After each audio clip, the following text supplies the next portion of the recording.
My name is Evelyn Carter, and I am 70 years old. When people look at me now, they see a calm grandmother with silver hair and steady hands. They don't see the 25-year-old bride who walked down the aisle past two empty seats labeled mother and father. They don't hear the whisper that shattered my heart the night before my wedding. We will not attend. Perhaps this will teach you humility. I was born and raised in Boston in a family where reputation mattered more than relationships. My father, Richard Carter, was a well-known businessman. My mother, Margaret Carter, was always hosting charity galas and attending social events. From the outside, we were the perfect family. Big house, polished smiles, front row seats at church. Inside, love was conditional, and approval was earned. I was their only daughter, their legacy in heels. They had plans for me, the right university, the right friends, and eventually the right husband. Wealthy, connected, impressive. Love was optional. Status was not. Then I met Daniel Brooks. Daniel wasn't wealthy. He was an architect with big dreams and modest means. I met him in a small cafe after work, completely by accident. He held the door open for me and apologized when our coffee orders got mixed up. It sounds simple, but no one had ever looked at me the way he did, not as Richard Carter's daughter, not as a social accessory, but as Evelyn. When my parents found out about him, the atmosphere in our home changed overnight. What does his father do? My dad asked sharply. He's a retired school teacher, I answered. My father actually laughed. We did not raise you to marry into mediocrity. My mother tried to sound softer. Sweetheart, love fades. Lifestyle doesn't. Lifestyle doesn't. But I was 25, and for the first time in my life, I chose myself. I chose a man who respected me over parents who controlled me. 2 weeks before the wedding, my father called me into his study. He didn't look at me when he spoke. If you marry him, we will not attend. I felt the air leave my lungs. You wouldn't do that. We would, he replied coldly. You need to learn humility. Humility. That was the word they used to mask rejection. Our wedding was held in New York City, in a beautiful little church filled with white flowers and quiet anticipation. I kept glancing at the entrance, hoping, praying that at the last second my parents would walk in. They didn't. 2 empty seats in the front row stared back at me as I walked down the aisle alone. I could hear the whispers. Her parents didn't show up. What kind of family does that? By the time I reached Daniel, I was holding myself together by a thread. He looked at me with steady eyes and whispered, I'm here. That's what matters. And we built our life from scratch. We moved to Chicago, where Daniel started a small architecture firm. I became a school teacher.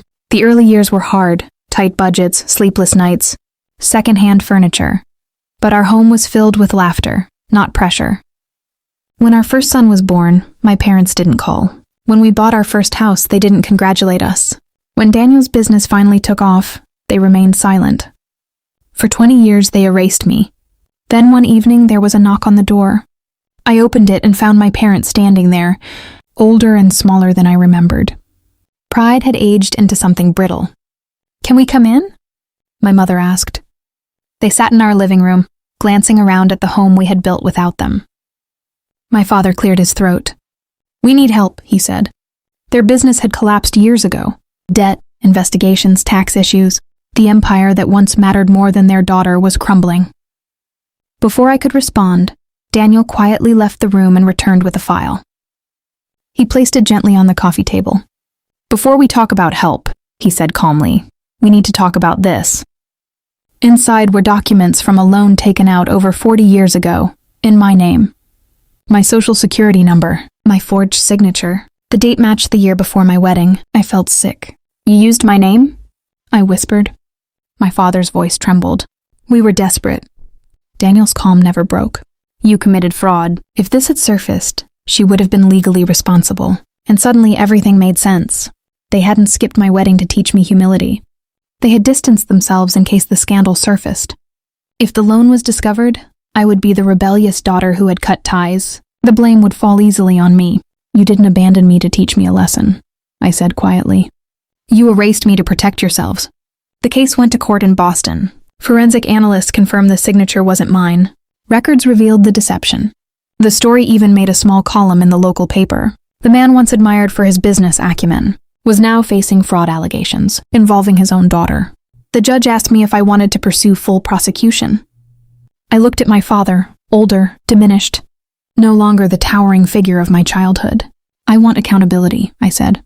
eventually left this world, and life continued its quiet rhythm. Now, at 70, I found myself sitting in the front row of a church. Again, this time for my granddaughter. Olivia's wedding in Chicago. She had chosen her partner herself. When she told her father about him, he asked only one question. "Does he treat you with respect?" When she said yes, he smiled. "Then he's rich enough." As Olivia walked down the aisle with her father by her side, she glanced at me.